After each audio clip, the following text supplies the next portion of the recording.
You know what's crazy? Most of the money advice you got growing up is probably keeping you broke right now. And I'm not blaming your parents. They meant well.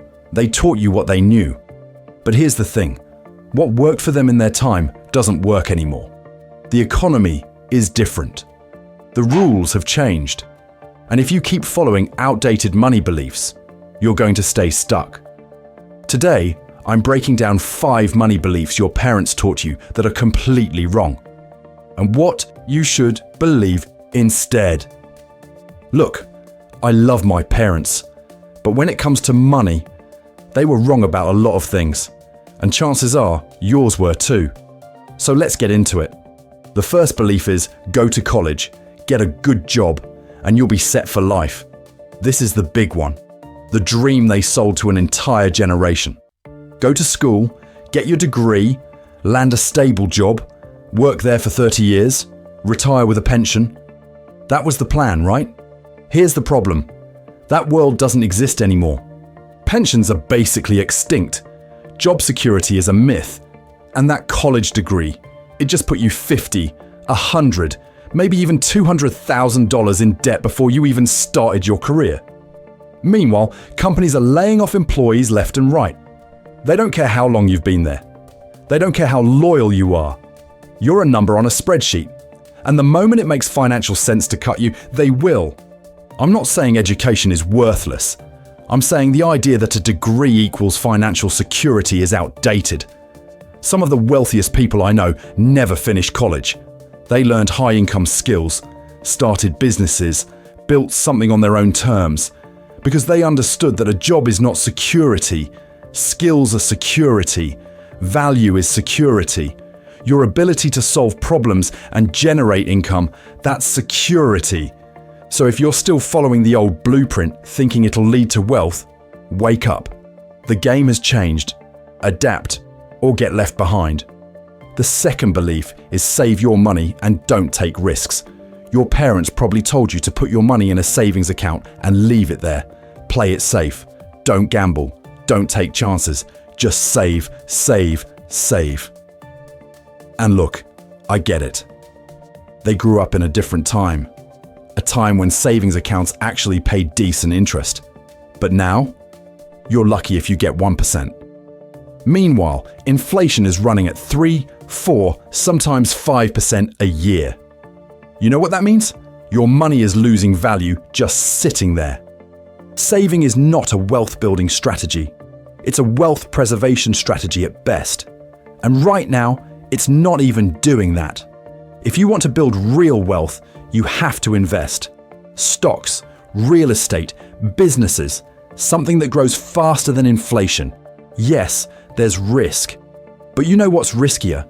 Working your entire life, saving every penny, and retiring broke because inflation ate away all your purchasing power. Rich people don't just save. They invest. They put their money to work. They understand that cash sitting in a bank account is dead money. It's not growing. It's not working for you. It's just sitting there, slowly losing value. So stop being afraid of risk and start being smart about it. Learn how to invest. Start small if you have to, but start, because saving alone will never make you rich. The third belief is debt is always bad and should be avoided at all costs. This one is drilled into us from day one. Debt is the enemy. Never borrow money. If you can't pay cash, you can't afford it. And sure, consumer debt is bad. Credit card debt at 20% interest, that'll destroy you. Car loans on depreciating assets, terrible idea. But here's what your parents didn't teach you. Not all debt is bad. There's good debt and bad debt. Bad debt is borrowing money to buy things that lose value. Cars, clothes, vacations, stuff you don't need. That's bad debt. It makes you poorer. But good debt? Good debt is borrowing money to buy things that make you money. Real estate that generates rental income. A business loan that helps you scale.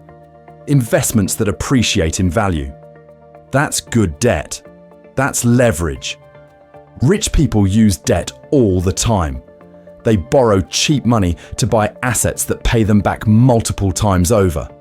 They understand that if you can borrow at 3% and invest at 10%, you're making money on someone else's dollar. That's leverage. That's how wealth is built. So stop thinking all debt is evil. Learn the difference. Use debt strategically. Because avoiding all debt means avoiding one of the most powerful wealth-building tools that exists. The fourth belief is buy a house as soon as possible because renting is throwing money away. This one drives me crazy. How many times have you heard this? Renting is just throwing money away. You need to buy a house. Build equity. Own something. It's the American dream, right? Wrong. Or at least not always right. Here's the truth. Buying a house is not always a good investment. In fact, for a lot of people, it's a terrible investment. When you buy a house, you're not just paying the mortgage. You're paying property taxes, insurance, maintenance, repairs, HOA fees. And if you put down a small down payment, you're paying a ton of interest. Most of your payment for the first 10 years is just interest. You're barely building equity. And here's the kicker. A house ties you down. It kills your flexibility. You can't easily move for a better job. You can't relocate to a lower cost of living area. You're stuck.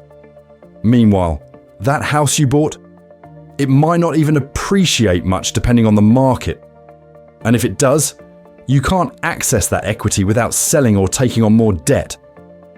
Compare that to renting. Yeah, your money goes to a landlord, but you have flexibility. You have mobility. You're not responsible for repairs. And if you're smart, you're taking the money you save by not buying and investing it in assets that actually cash flow. Stocks, businesses, real estate investment trusts, things that pay you. I'm not saying never buy a house. I'm saying don't buy a house just because you think you're supposed to. Buy it when it makes financial sense. When you plan to stay in one place for a long time. When you can afford it without being house poor. Because the idea that renting is throwing money away is just another outdated belief that keeps people broke. The fifth belief is work hard, keep your head down, and you'll get ahead. This is the most dangerous one because it sounds so reasonable. Just work hard. Be a good employee. Don't make waves. Your hard work will be noticed. You'll get promoted. You'll get raises. You'll climb the ladder. Except that's not how it works anymore. Hard work doesn't guarantee anything. I've seen people work their tails off for years and get passed over for promotions. I've seen people play it safe, never ask for raises, and get stuck at the same salary for a decade.